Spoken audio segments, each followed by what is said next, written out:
there! Let's talk about expressing geometric properties with equations, starting off with circles.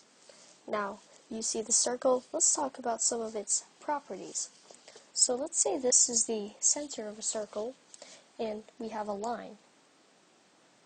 Well, this line is called the diameter because it is the full length of the circle's longest width. And this would be diameter. And half a diameter, which would be just this part, everything from either the left side or the right side, that would be the radius. Now, some other parts are chords, which are extending from one point of the circle to another point. And this would be a chord. And another part is a sector, which starts from the center and goes off to another point, and it includes the radius. That would be a sector. So we have sectors, radiuses, diameter, chord. What's next?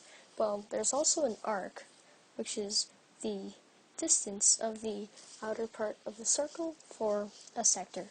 That's called an arc, and the whole distance of an arc is called a circumference.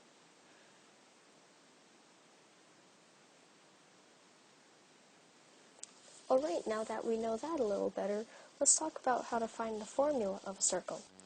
So for this circle here, the formula would be, to find the equation of the circle, would be x minus h squared plus y minus k squared equals r squared. R stands for the radius, and h and k together stand for the points of origin, the center of the circle. And here, conveniently, the center is 0, 0, and the radius would be the length from the center of the origin to the edge, which would be the radius, and that's 1. So let's plug it in here. If hk equals 0, 0, x squared plus y squared equals 1 squared. And that's our basic formula. That's the simplest formula you can get here. Let's move on. So for the reverse, if we wanted to find the radius or the center of an equation, we can complete the square. We can just factor this out. So let's say x squared minus 4x plus 4 plus y squared minus 6y plus 9 equals 9.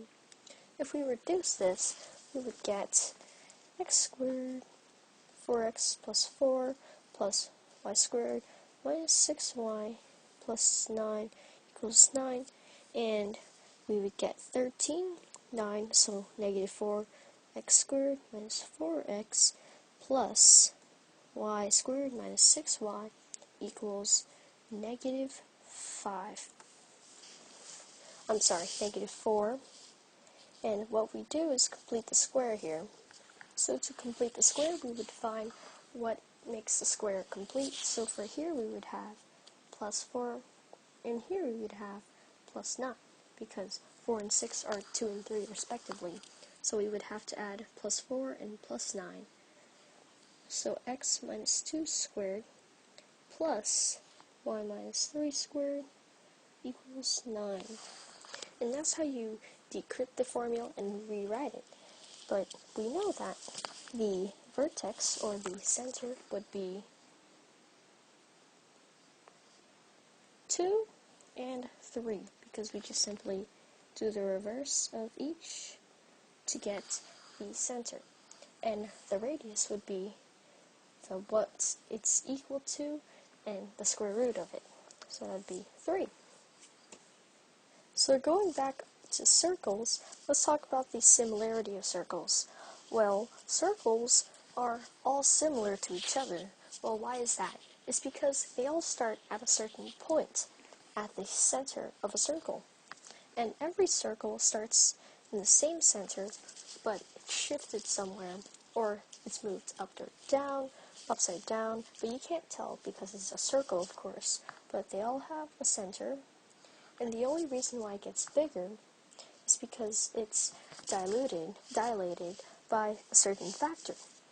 So it doesn't always have to be a whole number, but it is dilated by a certain factor, decreased, increased, and that's how they're all similar to each other. So let's find the area of a sector of this circle. We have all the given information, and the formula would be area of the sector equals n, which, let's say n, which is the value of the central angle, over 360 for degrees, times pi r squared. The pi r squared is area, and the n over 360 just shows how much of the angle out of 360. So let's plug it in. 100 over 360 times pi 8 squared. And this would be equal to 55.85. Now, next one. It's basically what this is telling us is the space taken up by this space right here. The next thing we're going to cover is arc length of a circle. Since we want it in degrees, let's say the arc length, arc equals the angle, let's call it n, times pi over 180 times the radius. Let's plug it in here. 100 times pi over 180 times 8. And this would be equal to 13.96 degrees. And this is telling us how much this distance is.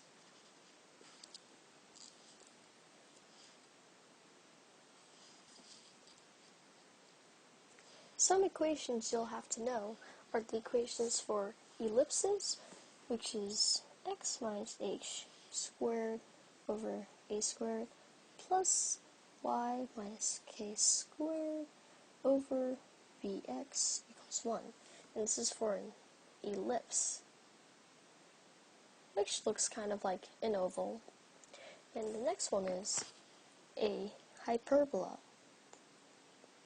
which is very similar, except for one important difference. This would be hyperbola, which looks more like this on a plane. And the difference is that these two are switched, and that makes a key difference. It shifts, it rotates the whole thing onto its side. So, after knowing these, the other couple formulas you'll have to know are the distance formula, which is d equals the square root of x2 minus x1 squared plus y squared minus y1 squared. This is for finding the difference between 2 points not on a straight line. So let's say that point and this point, and you have to find the distance by just connecting a line and using the distance formula. Some other ones include, let's say, the slope formula, that's a classic, which is y2 minus y1, x2 minus x1. And another really common one from algebra is midpoint formula, which is one plus x2 over 2, y1 plus y2 over 2. And this equation creates these 2 points, which are normally x and y, for the midpoint between 2 points. Let's say that point and that point, and you want to find the middle. So you'd use this formula to find the middle, and this is just pretty much taking the average. And that's all the formulas you'll have to know for geometry. You can apply these problems into so many different ways. We can use them in perimeters, polygons, trigonometry, graphing, and so many other ways.